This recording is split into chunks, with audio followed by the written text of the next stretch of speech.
Halo rekan-rekan trader, apa kabar? Nah, dalam video ini saya akan sharing tentang salah satu indikator yang paling favorit yang digunakan para trader, yaitu Moving Average Convergent Divergent atau MACD.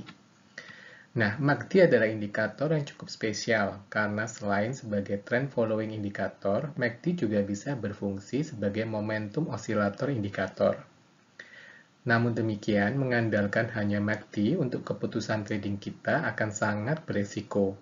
Maka dari itu, di video ini saya juga akan membahas bagaimana cara memfilter sinyal beli dan jual yang diberikan oleh MACD dengan mengkombinasikan dengan indikator lain. Nah, sebelumnya jangan lupa untuk like, share, dan subscribe bila konten ini memberikan added value bagi rekan-rekan semua. Silakan juga untuk komen jika ada pertanyaan dan masukan. Nah, di dalam video ini saya akan jelaskan terlebih dahulu basic teori dari MACD, agar rekan-rekan dapat memahami maksud dan tujuan indikator ini sebelum kita menggunakan. Nah, selanjutnya saya akan share juga 4 macam sinyal jual dan beli yang bisa di-generate dari indikator MACD. Dan di bagian akhir video ini, yang paling penting adalah saya akan share beberapa trik untuk mengurangi false signal yang diberikan oleh indikator MACD. Moving Average Convergent Divergent sendiri diciptakan oleh Gerald Appel di tahun 1960-an. Indikator ini cukup spesial karena selain sebagai indikator trend following, MACD juga sekaligus bisa dipakai sebagai momentum indikator. MACD merubah dua macam trend following indikator, yaitu dua macam moving average, yaitu EMA12 dan EMA26, menjadi momentum osilator. Sebagai hasilnya, MACD menawarkan indikator yang cukup komplit karena mengkombinasikan dua macam tipe analisa, yaitu trend following dan momentum. Indikator MACD sendiri terdiri atas 3 bagian, yaitu MACD line, sinyal line, dan histogram yang akan saya coba jelaskan satu persatu. Nah, sekarang mari kita gunakan chart harian saham Indo Tambang Raya ini sebagai contoh.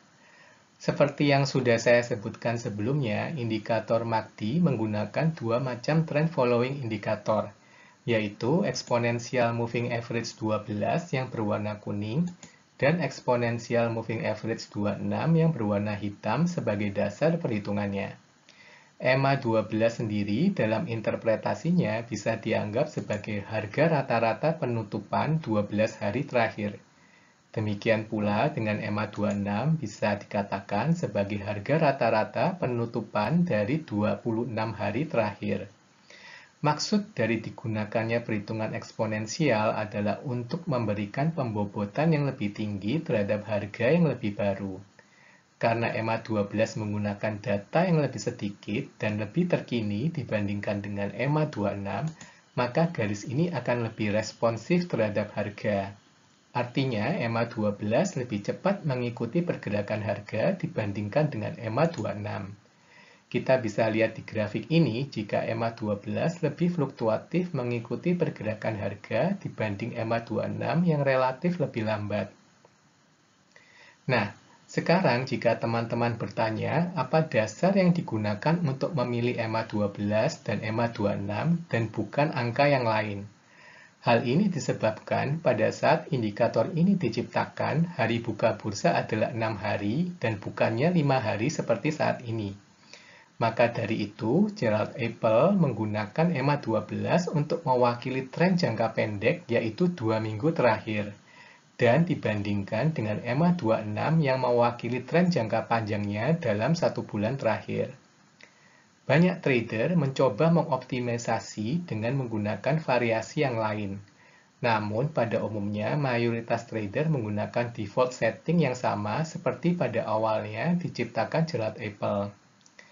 Karena mayoritas trader menggunakan standar setting ini, maka saya sarankan untuk tetap menggunakan setting yang sama. Hal ini karena makin banyak trader yang melihat sinyal yang sama akan menambah confluence dari indikator tersebut.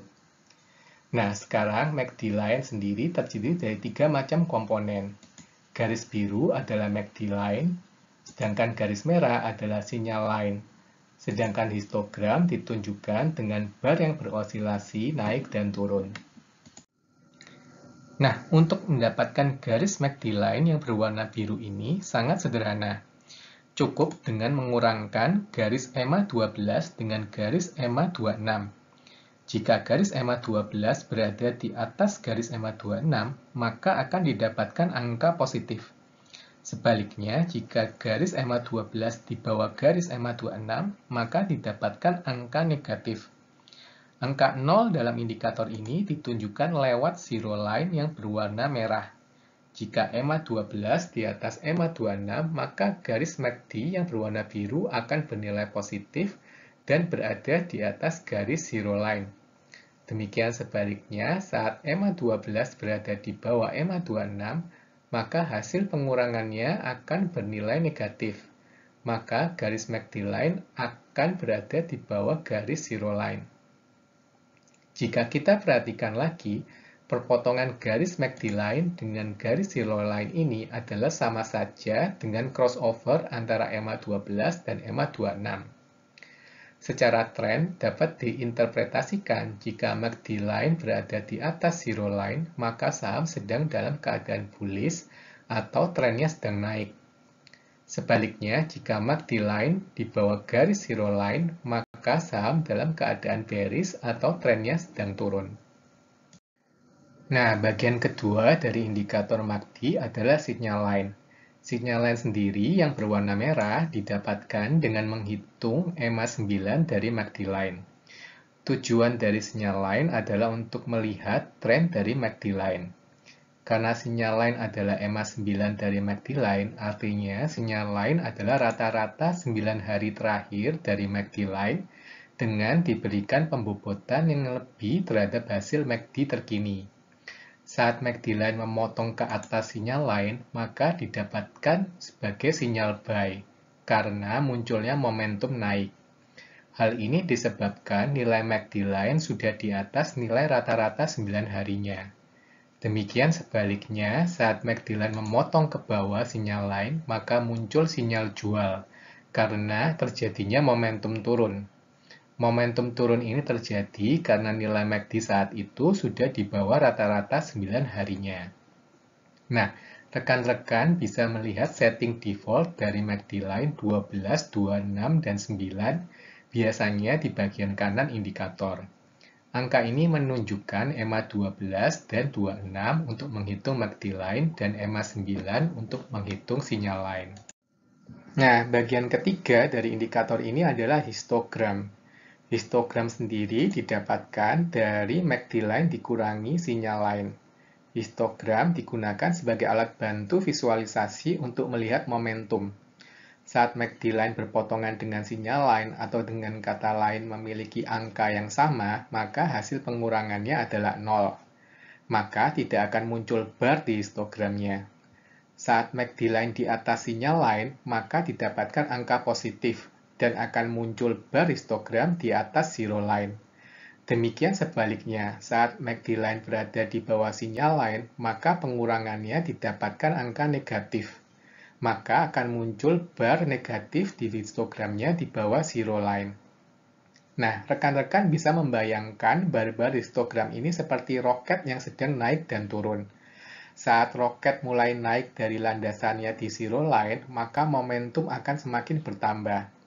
Nah, saat mendekati puncak, kecepatannya akan berkurang dan momentum mulai berbalik arah menuju arah landasan. Nah, setelah sekarang kita memahami komponen-komponen dari indikator MACD, maka secara praktikal ada 4 macam sinyal beli dan jual yang bisa di-generate dari indikator ini. Yang pertama adalah saat MACD crossover sinyal line. Yang kedua, saat MACD crossover dari zero line. Sinyal yang ketiga adalah terjadi divergen antara MACD line dengan harga. Dan yang terakhir adalah kita bisa melihat momentum dari histogram. Saat MACD line crossing memotong ke atas sinyal line, maka muncul sinyal beli. Saat sebaliknya, di mana MACD line crossing ke bawah memotong sinyal line, maka muncul sinyal jual. MACD crossover menandakan adanya shifting momentum dari MACD line. Saat MACD line crossing memotong ke atas sinyal line, artinya angka MACD tersini sudah di atas rata-rata 9 harinya. Dan sebaliknya, saat crossing memotong ke bawah, angka MACD line sudah di bawah angka rata-rata 9 harinya. Nah, kita bisa lihat di chart ini muncul banyak sekali sinyal beli dan jual. Tentu saja ada sinyal yang berhasil, ada juga yang gagal. Seperti saya jelaskan di awal, kita memerlukan tambahan tools untuk mengurangi false signal yang akan saya jelaskan nanti di bagian akhir video ini. Nah, sinyal crossover yang kedua adalah saat MACD line melewati zero line. Saat MACD line crossing memotong ke atas zero line, muncullah sinyal beli. Sebaliknya, saat MACD line crossing memotong ke bawah zero line, muncul sinyal jual. Jika rekan-rekan amati, sinyal yang diberikan MACD line ini sama saja seperti sinyal EMA crossover. Saat EMA 12 memotong ke atas EMA 26, maka sama saja seperti MACD line crossing ke atas zero line. Saat EMA yang lebih kecil naik memotong EMA yang lebih besar, dapat diinterpretasikan munculnya momentum naik yang meningkat. Metode ketiga adalah dengan terbentuknya divergen saat garis MACD berbeda arah dengan price action. Di chart ini adalah salah satu contoh bullish divergen, di mana harga membentuk lower low, namun garis MACD membentuk higher low. Lower low di chart menunjukkan adanya downtrend, namun higher low di garis MACD menunjukkan terjadinya pelemahan momentum turun. Penurunan momentum ini bisa menandakan akan terjadinya perubahan arah di masa depan. Sinyal yang keempat adalah dengan melihat kenaikan dan penurunan histogram. Sinyal beli muncul saat kita melihat terjadi reversal dari momentum turun menjadi momentum naik.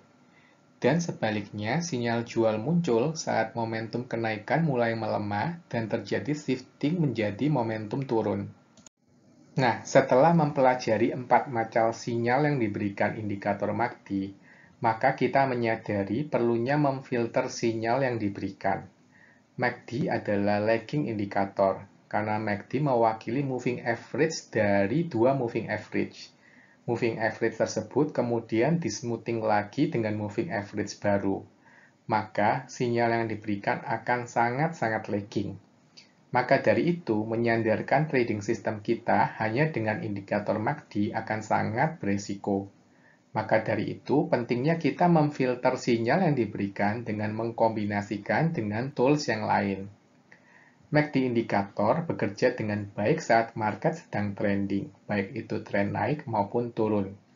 Maka dari itu, akan lebih baik bagi trader untuk menghindari penggunaan MACD saat harga sedang berkonsolidasi atau sideways.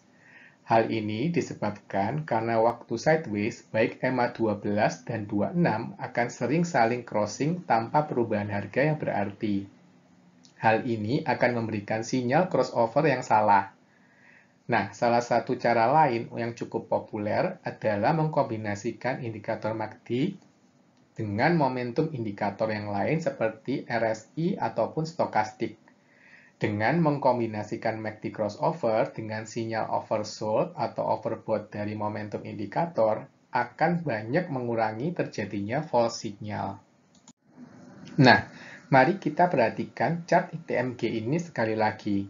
Kita bisa amati saat terjadi konsolidasi harga, maka terjadi banyak whipsaw di MACD indikator. Saat trader melihat adanya trading range seperti ini, maka sebaiknya tidak menggunakan indikator MACD. Salah satu cara lain adalah menggunakan filter trend yang sederhana seperti moving average. Di chart ini, saya menggunakan moving average 50. Saat moving average 50 terlihat mulai flat, hal ini menunjukkan saham sedang tidak trending atau sedang berkonsolidasi. Maka gunakan indikator MACD saat moving average 50 sedang bergerak naik atau turun saja untuk menghindari false signal. Nah, di contoh yang terakhir ini, saya mengkombinasikan MACD dengan RSI.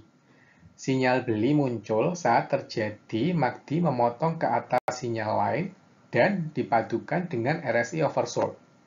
Sinyal jual muncul saat terjadi MACD memotong ke bawah sinyal lain dan RSI dalam kondisi overbought. Nah, rekan-rekan trader bisa amati sendiri muncul lebih sedikit sinyal beli dan jual. Nah, dengan adanya confluence antara dua indikator ini akan mengurangi terjadinya false signal. Nah, demikian rekan-rekan trader sharing saya tentang indikator MACD. Jika rekan-rekan trader tertarik belajar indikator yang lain, silakan cek playlist video ini. Di sana, rekan-rekan bisa melihat video-video saya yang lain tentang indikator yang lain. Sampai jumpa di video-video selanjutnya dan semoga bermanfaat.